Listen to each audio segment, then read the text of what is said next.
Me fizeram um desafio e eu não sou mulher de fugir da raia. Como montar a carteira dos sonhos de fundos imobiliários com apenas um salário mínimo? O vídeo de hoje é sobre isso. Eu peço a você o seu like, que ative o sininho para não perder conteúdo, que se inscreva no canal se gosta dos meus vídeos e que mande esse vídeo para os seus amigos. Isso vai me ajudar a fazer o canal crescer. Eu também estou no Instagram, @aestelamourão, é o meu perfil novo e tem conteúdo de fundos imobiliários diários. Aqui embaixo na descrição tem o link do meu perfil, me segue por lá.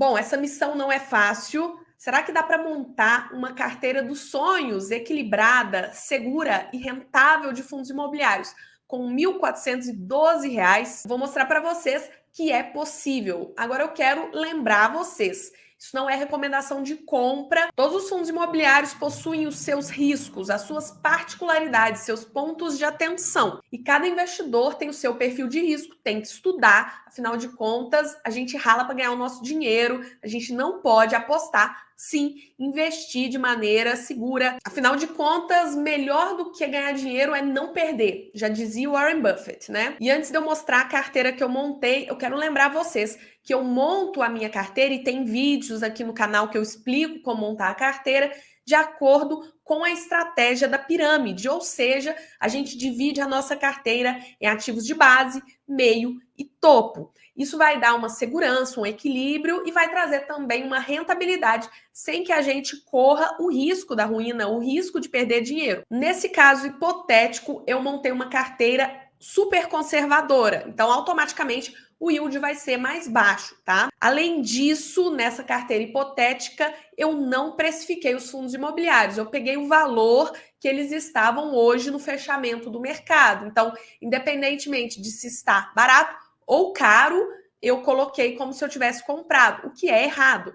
Você precisa precificar os fundos imobiliários, senão você vai estar abrindo mão de margem de segurança e de rentabilidade. Automaticamente o yield da carteira ficou mais baixo porque eu comprei ativos caros também. Pessoal, antes de entrar nos ativos, eu quero mostrar como ficou em termos percentuais a carteira teórica de um salário mínimo, tá? Pela estratégia da pirâmide, ok? Então ficou 64% base, 28% meio, 8% topo. Lembrando que na minha estratégia, uma carteira conservadora deveria ter aproximadamente 60% base, 30 meio, 10 topo. Então essa carteira, ela não está conservadora, ela está ultra conservadora. Ela passa 4% na base, né? Então ela poderia ter um pouquinho mais de topo, um pouquinho mais de meio, mas a gente não vai conseguir acertar certinho. Mas de qualquer maneira, é para vocês entenderem que essa carteira é muito conservadora.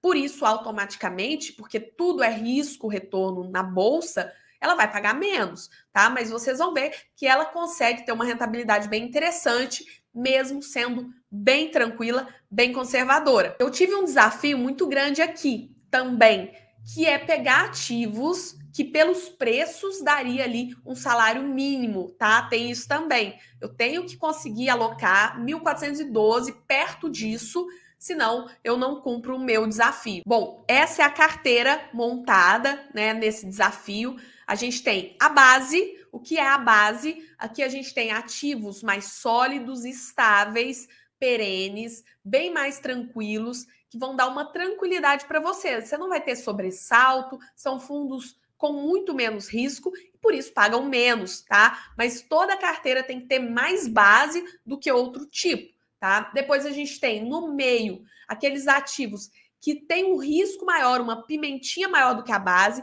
que elevam o seu yield, mas que não trazem um risco tão grande quanto o topo, tá? E aqui o topo, a gente tem aquela pimentinha mesmo da carteira, aqueles fundos que elevam o yield, que elevam o risco, mas sem o risco da ruína. Por quê? Porque são ativos que você já estudou, você viu que tem qualidade, você viu que tem capacidade de gerar renda, tá? Todos esses ativos aqui, teoricamente, eles têm uma qualidade, uma capacidade de gerar renda, mas aqui eu quero alertar vocês, aqui eu não fiz a análise de preço, eu não fiz a precificação. Vocês sabem que para montar uma boa carteira eu faço sempre os 3 pilares: qualidade, capacidade de gerar renda, depois o preço, tá? Aqui tem ativos caros que eu não compraria, tá? Mas o desafio foi montar uma carteira dos sonhos com salário mínimo. Então foi o que eu fiz, tá bom? Mas vamos lá. Na base, o que nós temos 7 fundos imobiliários, tá? 2 de logística, HGLG e BTLG, uma cota de cada. 2 de shopping, XPML e HGBS 11, uma cota de cada. Um fundo híbrido de renda urbana, HGRU, uma cota dele. E 2 fundos de papel base, né? São high grade, taxas mais tranquilinhas, risco menor, né? HGCR, uma cota, e 8 cotas do KNSC, que é um fundo base 10. Lembrando que hoje, enquanto eu gravo esse vídeo, HGCR e KNSC estão caros, tá? E eu não olhei na minha planilha inteligente se os fundos de tijolos estão dando entrada ou não. Como mais uma vez eu informo a vocês, não fiz precificação, não sei se estão bons para compra, tá? Então, a gente teria esse valor aplicado, que é o valor das cotas hoje no fechamento de mercado, enquanto eu gravo o vídeo para vocês.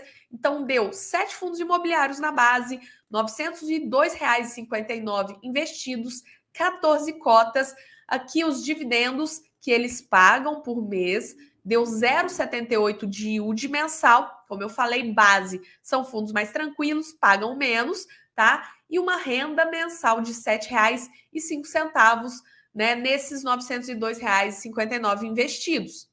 Aí nós vamos para o meio. Então, como você pode ver, no meio a gente tem 5 fundos imobiliários, o TEP 11, fundo de laje, uma cota, a FHI 11, CLIN 11 e HREC, fundos de papel, uma cota do AFHI 11, uma cota do CLIN, 4 cotas do HREC e uma cota do GARI 11, tá?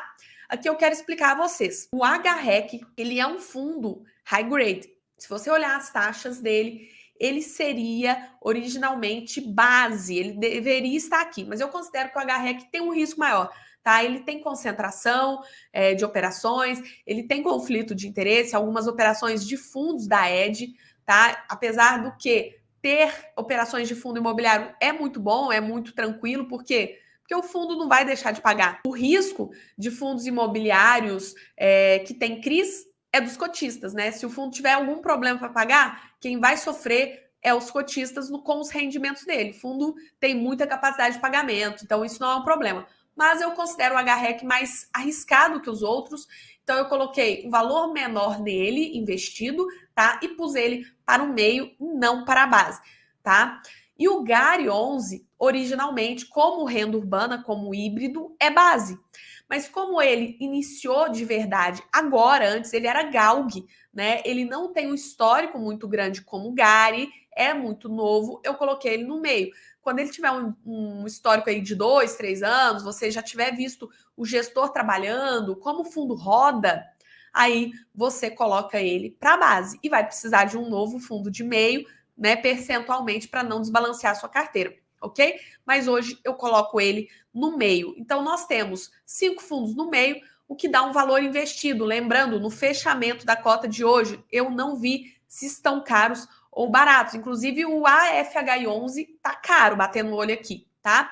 Então, a gente tem um investimento de R$ 393,26, 15 cotas, 0,95 de yield, baseado no que eles pagam por mês, né? E R$ 3,75 de renda mensal. Repare que o meio cumpre o propósito dele. A gente tem percentualmente um valor investido bem menor do que na base, mas ele eleva o yield da carteira. Sai de 0,78 aqui na base para 0,95 no meio, ok? E no topo a gente tem o RINV 11. RINV 11, fundo imobiliário do segmento de hedge fund. Ele tem uma liberdade muito grande de investimento. Ele pode investir em fundos imobiliários, em CRIs, em ações, e ele faz muito isso. Ele pode fazer day trade. Então, como fundo imobiliário, ele tem um risco maior, tá? Ele é bom? Tem qualidade? Tem capacidade de gerar renda? Sim, mas ele tem um risco maior. Por isso, ele está no nosso topo da pirâmide. Então, o RINV, inclusive, está caro, acima do seu valor patrimonial, como o hedge fund deve ser precificado pelo VP, tá?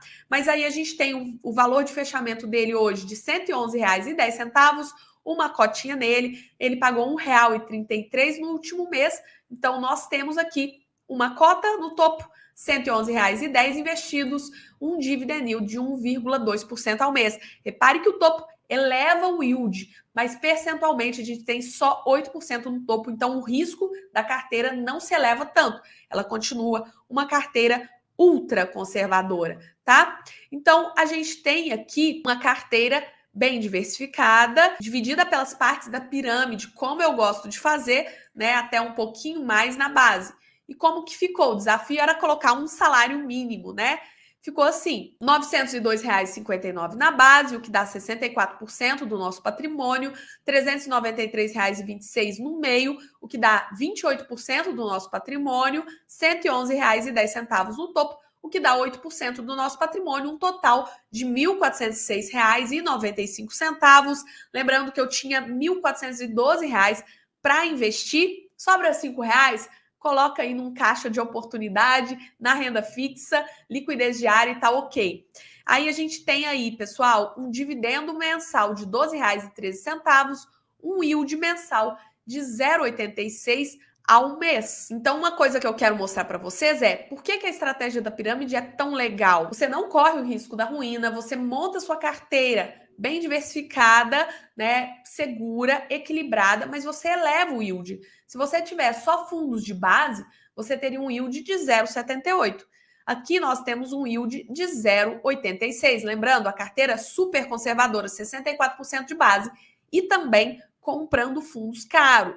Então, teoricamente, esse yield seria maior se você precificasse e não comprasse. Eu mostrei aqui, por exemplo, KNSC caro, HGCR caro, a FH11 caro, RINV caro. O yield poderia ser de 0,90. Tranquilamente, uma carteira conservadora paga 0,90 por mês hoje, tá? Total de cotas, 30 cotas, 13 fundos imobiliários, o que eu considero uma excelente diversificação entre 12 e 15 fundos imobiliários. Você tem uma diversificação bem interessante do risco não sistêmico, que é o risco específico de cada ativo, né? E uma coisa que eu gosto muito, tá? Percentualmente em papel, a gente também tem um equilíbrio que eu gosto. Eu gosto de montar a carteira sempre mais ou menos 70% tijolo, 30% papel. Logicamente, essas porcentagens podem variar. Pode ser que eu tenha um pouquinho mais de papel em algum momento. O papel tá muito barato, o tijolo tá caro, eu vou comprando papel, posso chegar a uns 40% papel? Pode. Mas o ideal para mim, na minha visão, na minha estratégia, é 30% em papel. E a gente tem aqui 28,9%, quase 29% em papel, R$ 406,57 dos R$ 1.406,95 em fundos de papel. Está cumprido o desafio, um salário mínimo com uma carteira segura, uma carteira equilibrada e rentável. Eu quero saber de você. Gostou da nossa carteira teórica dos sonhos? Coloca nos comentários que eu vou adorar ler. Por esse vídeo é isso, até o próximo vídeo. Se você gostou, curte, compartilha e se inscreve no canal. Até o próximo vídeo.